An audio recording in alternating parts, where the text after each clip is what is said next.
this is one of the most important things, the messages that I want to get to Trump.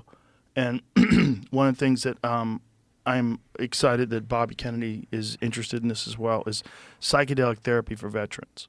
I think if there's a way to understand the benefits of psychedelic therapy for everybody, the real pathway is through veterans who I think are the most needing of it, the most deserving of it, the most neglected in terms of just the horrors that they experience, and having to carry this around their mind, and that there's a way that many people have experienced relief and it's not available to them.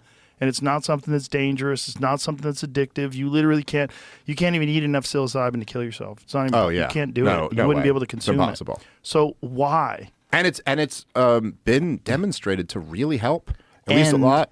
Here's what's most important. All of it became illegal in the Sweeping Psychedelics Act of 1970 that was designed by the Nixon administration so that they could demonize anti-war protesters.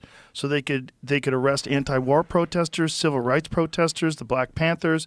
They made all that stuff illegal because all these counterculture people were all using that to completely change the programming that they received in society. Think about the irony of that, like the deep, deep irony that they made this stuff illegal because they thought if it was out there, they wouldn't be able to get their wars. So they make it illegal and they get their wars. And then it turns out that this is the thing that helps the people that are traumatized coming back from war, but you can't have it because it's illegal. Well, it's the clearest shift in culture. Is that irony? It's something like that. It is irony. It is irony because it's the pathway to help for a lot of these guys that come back. You ask them to do unspeakable things in modern society that are against the law, and you force them to do it. You force them to go kill people. They see their friends killed. And then they come back here and there's no tools. When there are tools. But they have to go to Mexico to utilize these tools. They have to go to Costa Rica and the Amazon. They have to go to all these different places because it's illegal in the very place that sent them over there. The very place that tells them it's legal for you to go kill people that you've never met, but it's not legal for you to take psilocybin that might help you get over the fact that you killed people. Yeah. I know my buddy Michael Heiss, who he just started a media company called Dissident Media. He's been big on this. He's like an activist who's been working on like the decriminalization of psilocybin for years, and that's one of the major reasons because it helps these soldiers so much. We need to be kinder, all of us, to each other. We need to, at this moment in time, especially. And I've seen a lot of people saying we have to just accept the results, which I think is wonderful. We do have to accept the results. But also we have to remember that we are one team.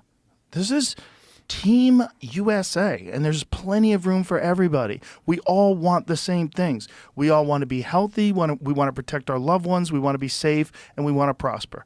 Everybody wants the same thing. You want to be able to do what you want. You want to be able to have a happy life and a healthy life. This is the one shot that we get at this experience. We can all do this together. We can all do this. And one of the ways that people can come to these conclusions and realize that we're all connected is through psychedelics. I'm not saying that they're a perfect pathway. I'm not saying that it's good for everybody. I think it's dangerous for some people, particularly people that have a hard time with regular reality. If regular reality is slippery for you, if you have psychiatric conditions, maybe that's not the thing for you. But for most of us, it would benefit us. And we should have been exploring this, and it was stopped 54 fucking years ago by a corrupt government that wanted to squash anti-war protests.